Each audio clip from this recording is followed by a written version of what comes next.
नमस्कार, किसान समाचार में आपका स्वागत है। मैं हूं साइमा खान। सबसे पहले नजर हेडलाइंस पर।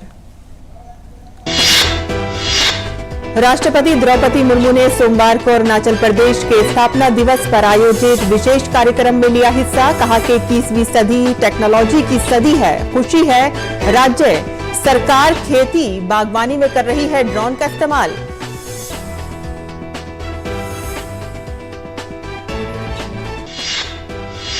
केंद्रीय कृषि मंत्री नरेंद्र सिंह तोमर ने सोमवार को दिल्ली में आयोजित ग्रीष्मकालीन अभियान 2023 कृषि पर राष्ट्रीय सम्मेलन में लिया हिस्सा।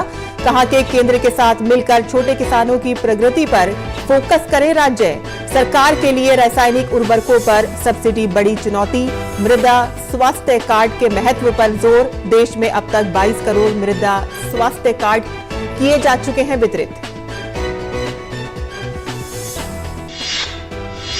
फरवरी में तापमान बढ़ने से गेहूं के उत्पादन पर पड़ सकता है असर। कृषि मौसम वैज्ञानिक ने बताया कि तेजी से बढ़ रहा तापमान गेहूं की फसल को पहुंचा सकता है नुकसान।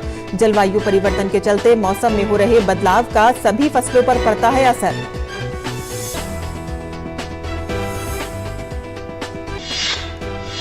छत्तीसगढ़ के स्कूलों में अब बच्चों को मिड डे मील में परोसा जाएगा मिलेट से निर्मित भोजन। मोटे अनाज की थाली को शामिल करने के लिए मुख्यमंत्री ने प्रधानमंत्री मोदी से की थी बातचीत। राज्य सरकार के प्रस्ताव को केंद्र सरकार ने दी मंजूरी।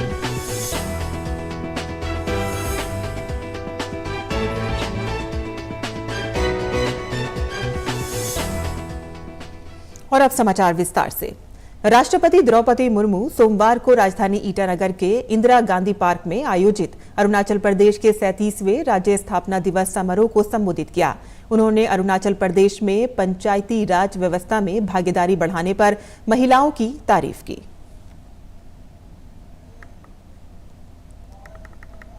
महिलाओं के विकास के बिना कभी भी समाज का संपूर्ण विकास नहीं हो सकता है। मुझे ये जानकर प्रसन्नता हुई है कि अरुणाचल प्रदेश की पंचायतों में महिलाओं का प्रतिनिधित्व लगभग 47% है। इस विशेष उपलब्धि के लिए मैं अरुणाचल प्रदेश की महिलाओं और यहाँ के सभी निवासियों को बहुत बहुत बधाई देती हूँ। अरुणाचल प्रदेश की महिलाएं विभिन्न क्षेत्रों में सफलता हासिल कर रही है। नारी शक्ति पुरस्कार से सम्मानित तागेरिता ताखे महिलाओं की उद्यम में भागीदारी को बढ़ावा दे रही है और अरुणाचल प्रदेश के स्थानीय एग्रो वेस्ट प्रोडक्ट को अंतर्राष्ट्रीय बाजार तक लेकर जा रही है। मुझे विश्वास है कि अरुणाचल प्रदेश की ऐसी बहनों से पूरी देश की महिला प्रेरणा लेकर जरूर आगे बढ़ेंगे। राष्ट्रपति ने अरुणाचल प्रदेश सरकार के राज्य में पर्यावरण और जीव जंतु को बचाने के लिए उठाए गए कदमों की प्रशंसा की। भारत में सूर्य देवता की पहली किरण अरुणाचल प्रदेश को आलोकित करती है। ये राज्य अनुपम प्राकृतिक सौंदर्य से सुशोभित है। यहाँ की विभिन्न जनजातियाँ, उनकी सांस्कृतिक विरासत, उनकी विविधता में एकता सभी देशवासियों को प्रेरणा देती है। ये कहा जा सकता है कि अरुणाचल प्रदेश का समाज भारत का माइक्रोकॉस्म है। पहाड़ों, घने जंगलों, झील, झरनों और जीव जंतुओं से समृद्ध ये क्षेत्र एक रिच बायोडाइवर्सिटी जोन है।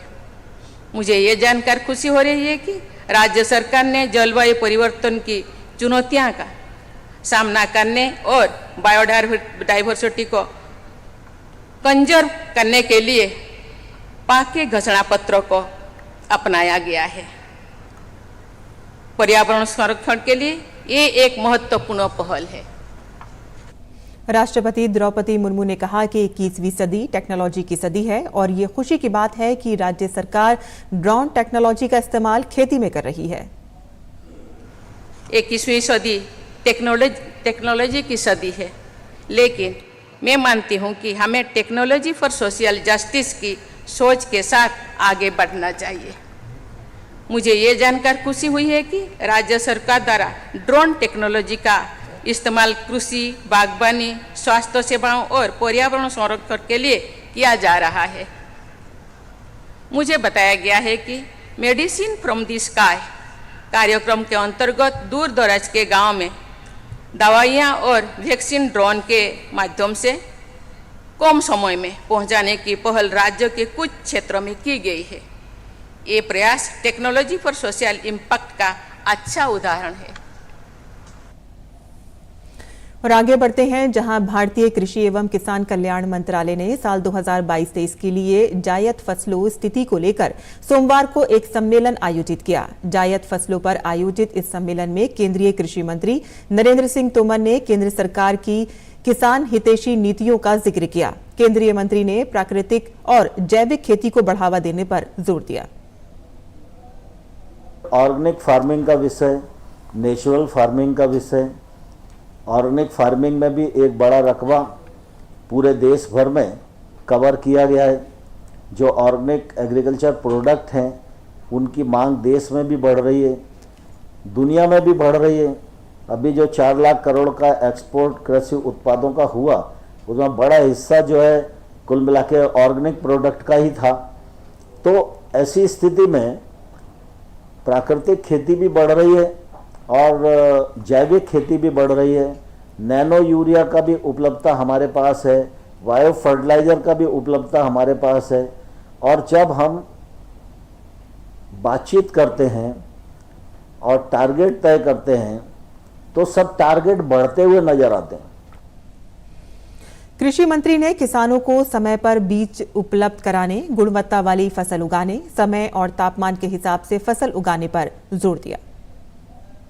जायद फसलों का जो विषय है वो निश्चित रूप से बहुत ही महत्वपूर्ण है और मैं समझता हूँ विगत दिनों जो आप सब लोगों के प्रयत्न रहे हैं और आईसीआर ने नई किस्म के बीजों को ईजाद किया है, उनका उपयोग भी शुरू हुआ है, उसका फ़ायदा भी निश्चित रूप से किसान की आमदनी बढ़ाने के लिए हो रहा है।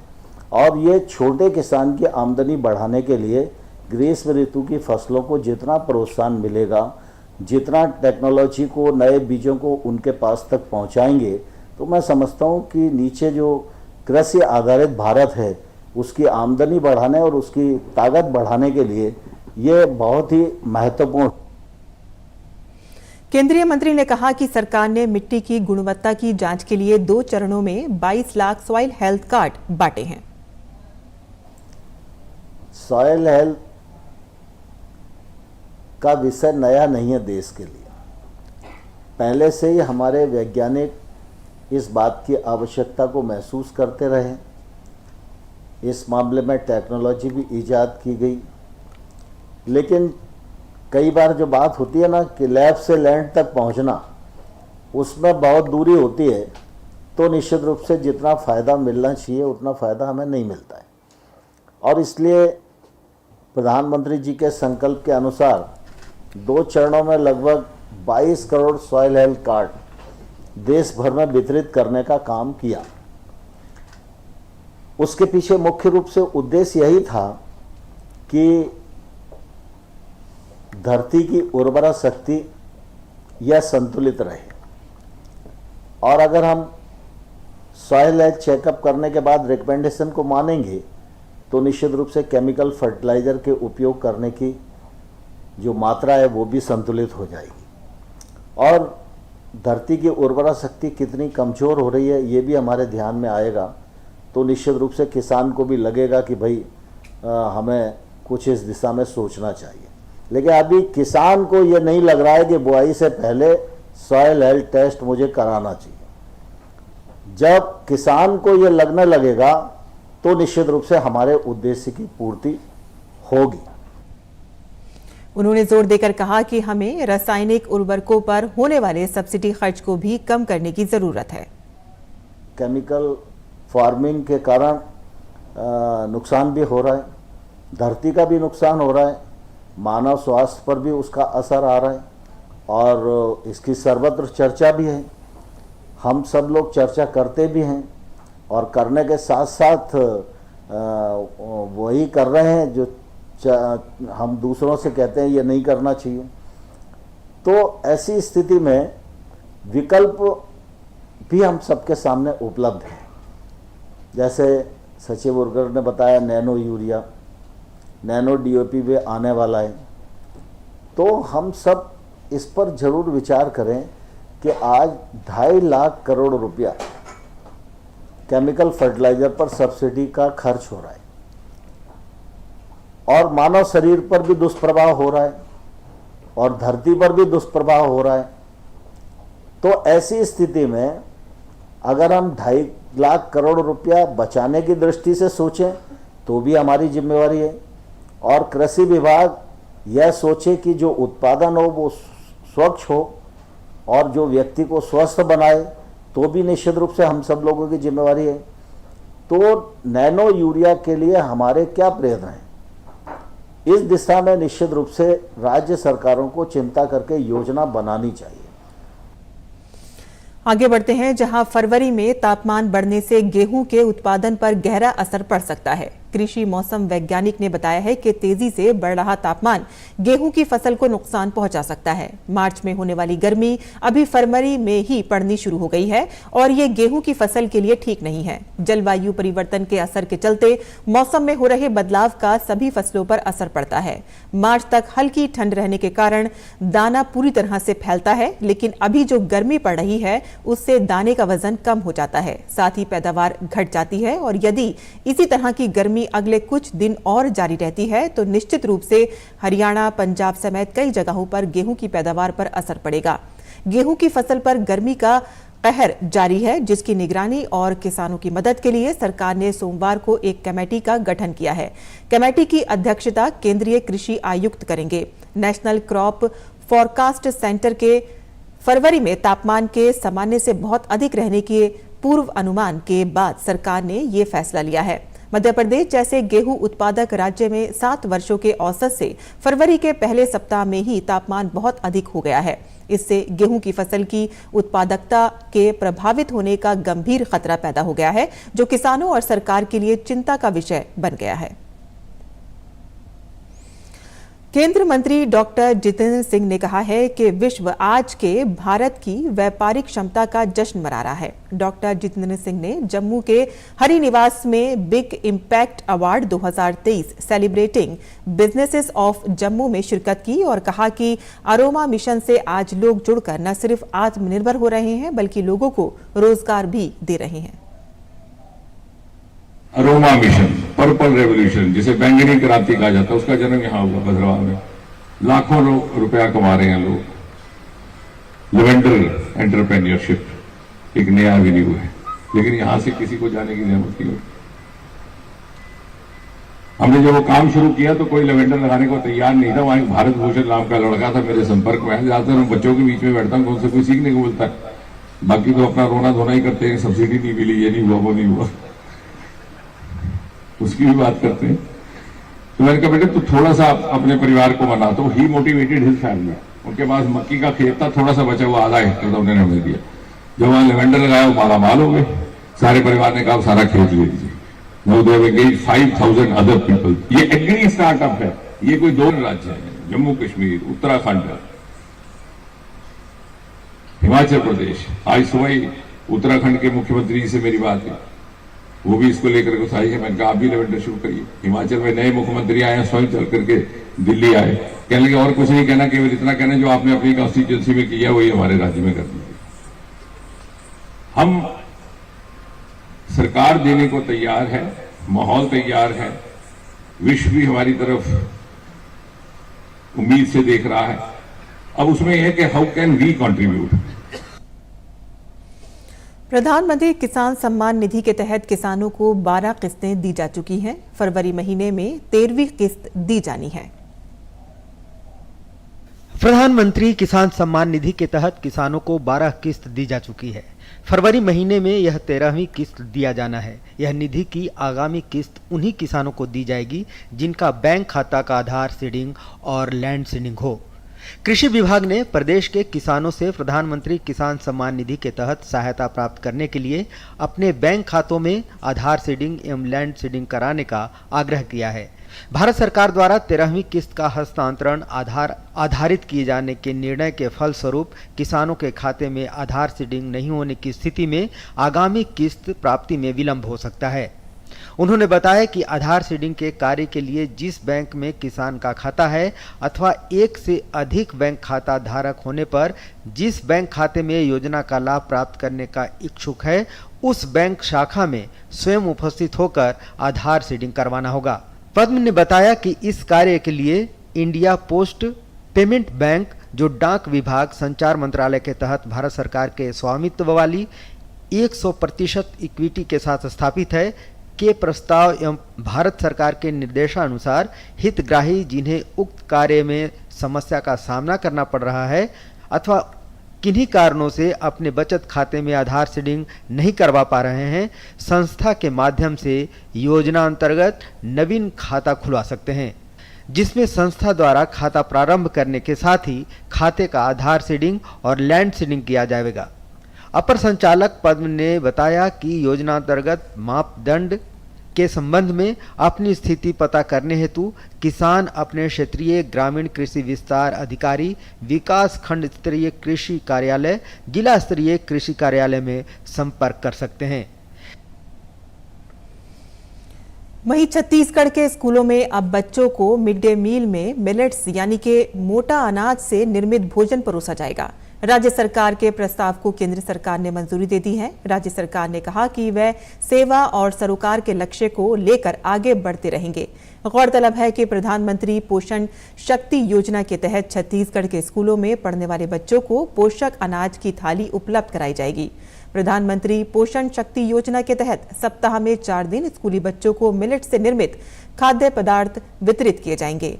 राज्य के स्कूलों में मोटे अनाज की थाली को शामिल करने के लिए मुख्यमंत्री ने प्रधानमंत्री मोदी से बातचीत बीते दिनों की थी, जिसके बाद केंद्र सरकार ने राज्य के इस प्रस्ताव को स्वीकृत कर लिया। केंद्र प्रायोजित आकांक्षी जिला कार्यक्रम ने झारखंड के आकांक्षी जिला गढ़वा के किसानों की तकदीर बदल दी है। अब गढ़वा के किसान वैज्ञानिक पद्धति से खेती करके उपज और आमदनी तो बढ़ा ही रहे हैं और साथ ही साथ नई फसलें भी उगा रहे हैं। देखिए झारखंड के आकांक्षी जिला गढ़वा से हमारी ये खास रिपोर्ट।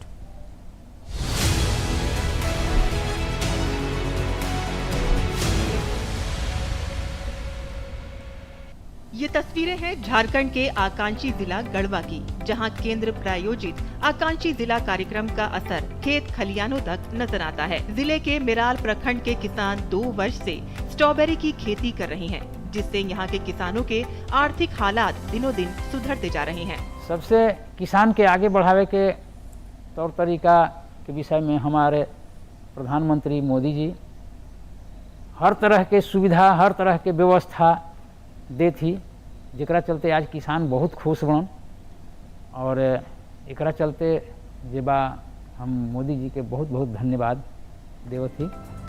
इस नई सोच के पीछे गढ़वा कृषि विज्ञान केंद्र की बड़ी भूमिका रही है, जिसके सहयोग और प्रोत्साहन से वहां के किसानों ने स्ट्रॉबेरी की खेती में हाथ आजमाया, जो उनके लिए फायदेमंद साबित हुआ है। जिले के कृषि विभाग के पद अधिकारी का कहना है कि किसानों के लिए विभाग के दरवाजे हमेशा खुले हैं और किसानों को हर तरह से सहयोग किया जा रहा है।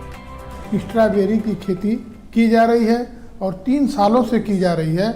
उनके आर्थिक स्थिति में काफ़ी सुधार हुआ है और सभी भाइयों से अनुरोध है वो लोग जो है अपना फसलों का अच्छा से अच्छा उत्पादन करके और कृषि के क्षेत्र में लोग क्रांतिकारी परिवर्तन करके अपने जीवन स्तर को सुधार सकें। कृषि विकास और किसान कल्याण के लिए चलाई जा रही सरकार की योजनाएं गढ़वा के किसानों के लिए बेहद मददगार साबित हो रही हैं। जिला के उपायुक्त रमेश घोलप का कहना है कि किसानों को सरकारी योजनाओं का भरपूर लाभ दिया जा रहा है, ताकि वह उत्पादन बढ़ाकर अपनी आमदनी बढ़ा सके। केंद्र और राज्य सरकार की कई सारी जो कृषि से संबंधित योजनाएं हैं, उसका लाभ लेके किसान अच्छी तरीके से खेती गढ़वा जिले में कर रहे हैं। मैं आपके माध्यम से भी अपील करता हूं कि कृषि विज्ञान केंद्र हो, आत्मा हो या कृषि विभाग से समन्वय स्थापित करके किसान योजनाओं की जानकारी ले, तकनीकों की जानकारी ले और वैज्ञानिक पद्धति से खेती करके अपने उत्पादन को बढ़ाएं। देश के आर्थिक विकास में कृषि क्षेत्र की अहम भूमिका है।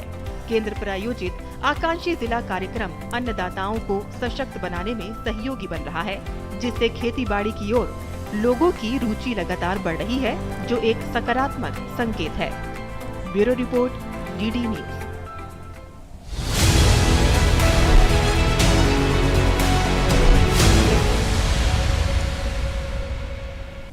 और किसान समाचार में अब बात करते हैं मंडी भाव की और देखते हैं कि क्या रहा देश भर की मंडियों का भाव।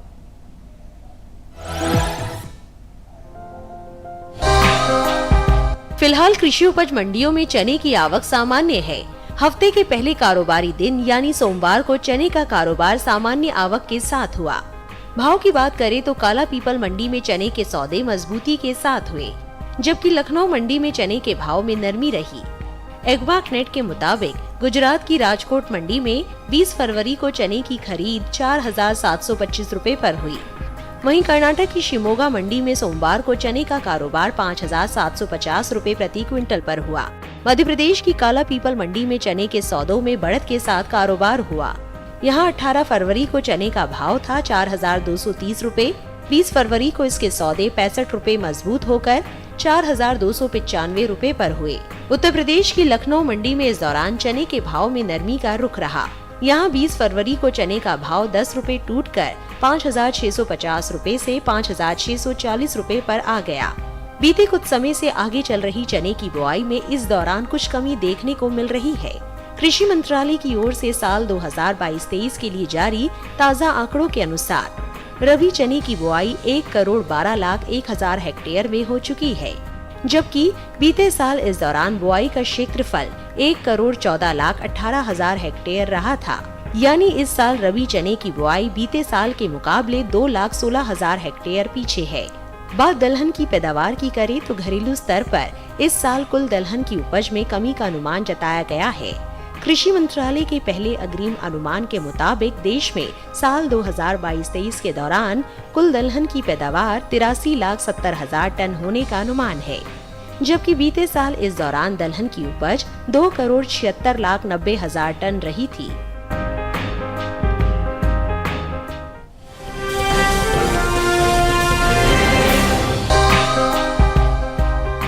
इन दिनों कृषि उपज मंडियों में अरंडी की आवक सीमित है। 20 फरवरी को कृषि उपज मंडियों में शामिल गुजरात की ज्यादातर मंडियों में अरंडी बिकवाली के लिए पहुंची। हाजिर भाव पर नजर डाली तो एग्मार्क नेट के मुताबिक गुजरात की दाहोद मंडी में 20 फरवरी को अरंडी के सौदे 6,450 रुपए पर हुए। वहीं जम्बूसर मंडी में इसकी खरीद 6,400 रुपए प्रति क्विंटल पर हुई, जबकि राज्य की ही राजकोट मंडी में अरंडी का कारोबार 6,625 रुपए पर हुआ। वहीं धरोल मंडी में अरंडी के सौदे 6,125 रुपए पर हुए। वहीं हलवद मंडी में अरंडी का भाव रहा 6,650 रुपए प्रति क्विंटल। अरंडी की पैदावार की बात करें तो घरेलू स्तर पर इस साल अरंडी की पैदावार में कमी देखने को मिल सकती है। कृषि मंत्रालय के पहले अग्रिम अनुमान के मुताबिक साल 2022-23 के दौरान अरंडी की उपज में 5% की कमी होने का अनुमान जताया है, जिसका असर अरंडी के बाजार भाव पर पड़ सकता है। साल 2022-23 के दौरान देश भर में अरंडी की पैदावार 15,08,000 टन रह सकती है, जबकि बीते साल की समान अवधि के दौरान अरंडी की उपज 16,11,000 टन रही थी। यानी इस साल अरंडी की पैदावार बीते साल के मुकाबले 1,03,000 टन कम हो सकती है। वहीं कुल तिलहन की पैदावार पर नजर डाली तो इस साल कुल तिलहन की उपज में कमी का अनुमान जताया गया है। कृषि मंत्रालय के पहले अग्रिम अनुमान के मुताबिक घरेलू स्तर पर कुल तिलहनी फसलों में शामिल सोयाबीन, मूंगफली, अलसी, सरसों, तिल, अरंडी और सूरजमुखी की पैदावार साल 2022-23 के दौरान 23,57,30,000 टन होने का अनुमान जताया गया है, जबकि साल 2021-22 के दौरान कुल तिलहनी फसलों की उपज 37,69,60,000 टन रही थी।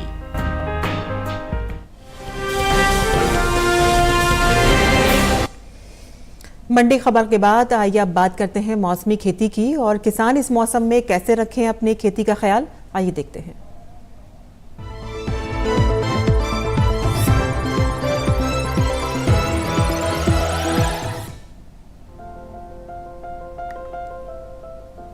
मध्य प्रदेश में गन्ने की बुआई करें, किसान गन्ने के खेत में निराई कर ले।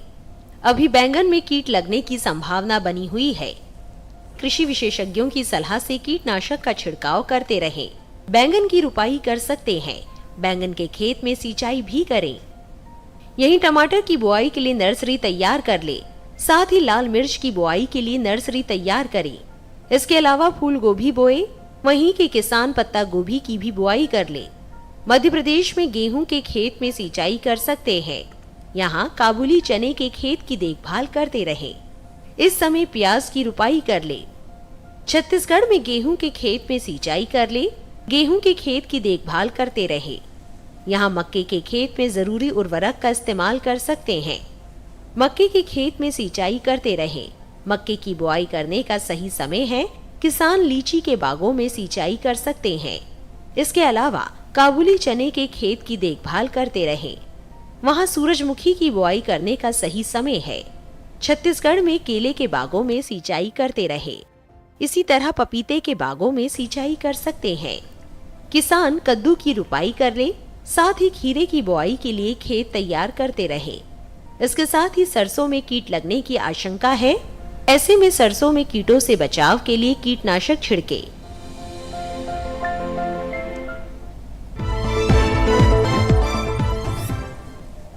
और खेती किसानी से जुड़ी खबरों के बाद आइए अब नजर डाल लेते हैं खास खबरों पर। भारत और सिंगापुर के बीच real time payment system linkage launch हो गया है। प्रधानमंत्री नरेंद्र मोदी और सिंगापुर के प्रधानमंत्री ली सीन लुंग भारत के यूनिफाइड पेमेंट ट्रांसफर और सिंगापुर के पे नाउ ने के बीच क्रॉस बॉर्डर कनेक्टिविटी लॉन्च के इस कार्यक्रम में वीडियो कॉन्फ्रेंसिंग के जरिए शामिल हुए। पीएम मोदी ने भारत और सिंगापुर के लोगों को बधाई देते हुए कहा है कि भारत और सिंगापुर की मित्रता समय की कसौटी पर हमेशा खरी उतरी है। पीएम ने कहा कि यूपीआई और पे नाउ लिंक का लॉन्च नए अध्याय का शुभारंभ है। सिंगापुर के प्रधानमंत्री ली सीन लुंग ने कहा कि इन भुगतान प्रणालियों के जुड़ाव से दोनों देशों के निवासी पैसे का ट्रांजैक्शन तेज और सुविधाजनक रूप से कर सकेंगे। एनआईए की ओर से देश भर में ताबड़तोड़ छापेमारी जारी है। पंजाब, हरियाणा, राजस्थान, दिल्ली, चंडीगढ़, गुजरात और मध्य प्रदेश समेत तमाम राज्यों में एक साथ 70 से अधिक लोकेशंस पर एनआईए की छापेमारी। पंजाब में भारतीय खाद्य निगम के अधिकारियों के ठिकानों पर सीबीआई ने छापेमारी की है। 30 से ज्यादा स्थानों पर सीबीआई के अधिकारियों ने दबिश दी है। ये छापेमारी एफसीआई अधिकारियों के साथ साथ चावल और खाद्य सामान के व्यापारियों के यहां भी पड़ी है। केंद्रीय गृह मंत्री अमित शाह पूर्वोत्तर के दौरे पर हैं। अमित शाह ने नागालैंड में चुनावी जनसभा को संबोधित किया। अमित शाह ने कहा कि पूर्वोत्तर क्षेत्र में केंद्र सरकार ने शांति स्थापित की। भाजपा के राष्ट्रीय अध्यक्ष जेपी नड्डा कर्नाटक के दौरे पर हैं। जेपी नड्डा ने पूर्वोत्तरीय कांग्रेस सरकार पर हमला बोला। हिमाचल प्रदेश में गर्मी ने अपने तेवर दिखाने शुरू कर दिए हैं। राजधानी शिमला में तापमान में बढ़ोतरी होने लगी है। मौसम विभाग के अनुसार सामान्य से तापमान काफी अधिक है। कोरियाई गणराज्य के 108 बौद्ध भिक्षुकों का दल इन दिनों बिहार के गया में प्रवास कर रहा है। यह दल बिहार के कपसिया पहुंच गया है, जहां गाजे बाजे के साथ भगवान बुद्ध की प्रतिमा भेंट देकर उनका स्वागत किया गया। किसान समाचार में आज के लिए बस इतना ही। अनुमति दें। नमस्कार।